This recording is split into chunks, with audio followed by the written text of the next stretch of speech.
ഡൽഹി നഷ്ടപ്പെട്ടതിന് പിന്നാലെ ആപ്പായി പഞ്ചാബും മാറുകയാണോ എന്ന വലിയ സംശയമാണ് ഇന്ത്യൻ രാഷ്ട്രീയം ഉറ്റുനോക്കുന്നത്. പഞ്ചാബിൽ ആപ്പിന് പിടിവിട്ടുപോകുന്ന അവസ്ഥയാണ് നിലവിലുള്ളത് എന്നതാണ് വാസ്തവം. അവിടുത്തെ മുഖ്യമന്ത്രി ഭഗവത് മാനിനോട് അത്ര ആഭിമുഖ്യമില്ലാത്ത 30 MLA-മാരാണ് വിമത കൊടി ഉയർത്തുന്നത്.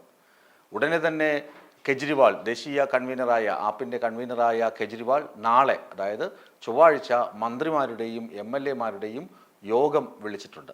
30 MLA-മാർ പറയുന്നത് അവർക്ക് ഈ ഭഗവത് മാനിൻ്റെ ഭരണമൊന്നും അത്ര ഇഷ്ടപ്പെടുന്നില്ല, അർഹിക്കുന്ന പ്രാധാന്യം നൽകുന്നില്ല എന്നാണ് അവരുടെ ആരോപണങ്ങൾ. അവരെ എങ്ങനെ അനുനയിപ്പിക്കാമെന്നാണ് കേജ്രിവാൾ ഇങ്ങനെ ആലോചിക്കുന്നത്. അതേസമയം തന്നെ പ്രതിപക്ഷ നേതാവായ കോൺഗ്രസിൻ്റെ നേതാവ് അദ്ദേഹം പറയുന്നത് എന്താണ്, ഈ 30 MLA-മാരുമായും ചർച്ച നടത്തി ഈ 30 പേരും തങ്ങൾക്കൊപ്പം നിൽക്കാമെന്ന് ഏറ്റിട്ടുണ്ട്. അവിടെ ഉടനെ തന്നെ സർക്കാർ രൂപീകരിക്കും, കോൺഗ്രസിൻ്റെ സർക്കാർ രൂപീകരിക്കുമെന്നാണ് പറയുന്നത്. പക്ഷേ അതത്ര എളുപ്പമുള്ള കാര്യം അല്ല എന്നതാണ് വാസ്തവം. കാരണം ആപ്പിന് 2022 ഇലക്ഷൻ ആപ്പിന് 92 സീറ്റുകൾ ലഭിച്ചപ്പോൾ കോൺഗ്രസിന് വെറും 18 സീറ്റുകളാണ് പഞ്ചാബിലുള്ളത്. 18 സീറ്റും ഈ 30 പേര് കൂടി ചേർന്നാലേ 48 സീറ്റ് ആവുകയേ ഉള്ളൂ. അതുകൊണ്ട് തന്നെ അവിടെ ഭരണം പിടിക്കുക എന്ന് പറയുന്നത് അത്ര എളുപ്പമുള്ള കാര്യമല്ല കോൺഗ്രസ്സിന്. എങ്കിലും ഒരു വിമത നീക്കം അല്ലെങ്കിൽ സർക്കാരിനെ അട്ടിമറിക്കാനുള്ള സാധ്യത തള്ളിക്കളയാനും പറ്റുകയില്ല. അതുകൊണ്ടാണ് കേജ്രിവാൾ അങ്ങോട്ട് പോകുന്നതും പെട്ടെന്ന് തന്നെ യോഗം വിളിച്ചതും. അതുമാത്രമല്ല, ഇപ്പോൾ ഒഴിഞ്ഞു കിടക്കുന്ന ലുധിയാന സീറ്റിൽ കേജ്രിവാൾ മത്സരിക്കാനുള്ള സാധ്യതകളും തള്ളിക്കളയുന്നില്ല. കാരണം ഡൽഹിയിൽ ഇനി കേജ്രിവാൾ നിന്നതുകൊണ്ട് പ്രത്യേകിച്ച് കാര്യമൊന്നുമില്ല. അവിടെ പ്രതിപക്ഷത്ത് ഇരിക്കാൻ കേജ്രിവാളിന് കഴിയില്ല. ദേശീയ കൺവീനർ എന്ന് പറഞ്ഞ് നിൽക്കാൻ മാത്രമേ കഴിയുകയുള്ളൂ. അവിടെ അതിഷിയായിരിക്കും പ്രതിപക്ഷ നേതാവായി വരുന്നത്.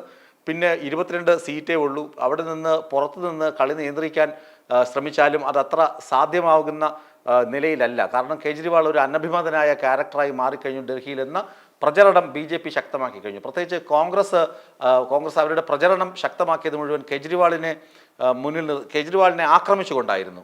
കേജ്രിവാളിന് നേരെയായിരുന്നു എല്ലാ ആക്രമണങ്ങളും വന്നുകൊണ്ടിരുന്നത്.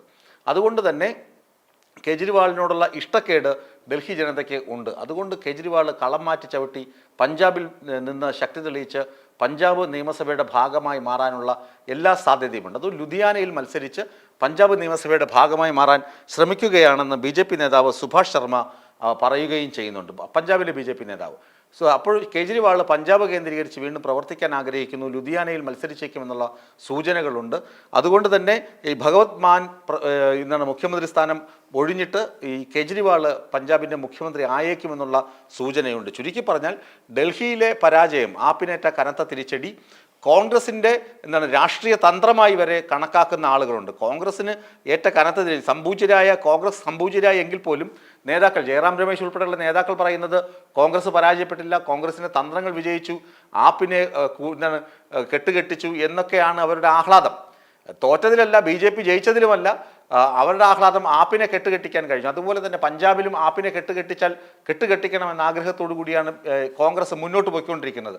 അതെന്തിനാണ് എന്ന് ഈ ഇന്ത്യ മുന്നണിയിലെ പല രാഷ്ട്രീയ കക്ഷികൾക്കും ഇതുവരെ ബോധ്യം വന്നിട്ടില്ല. പലരും ഇപ്പോഴും ആശ്ചര്യത്തോടു കൂടിയാണ് കോൺഗ്രസിൻ്റെ നീക്കങ്ങളെ നോക്കിക്കാണുന്നതും. ഏതായാലും കേജ്രിവാൾ നാളെ പഞ്ചാബിലെത്തുന്നുണ്ട്. MLA-മാരും മന്ത്രിമാരുമായി കൂടിക്കാഴ്ച നടത്തുന്നുണ്ട്. എന്തൊക്കെയാണെന്ന് നാളത്തെ യോഗത്തിന് ശേഷം മാത്രമേ വ്യക്തം ആയി നമുക്ക് പറയാൻ സാധിക്കുകയുള്ളൂ.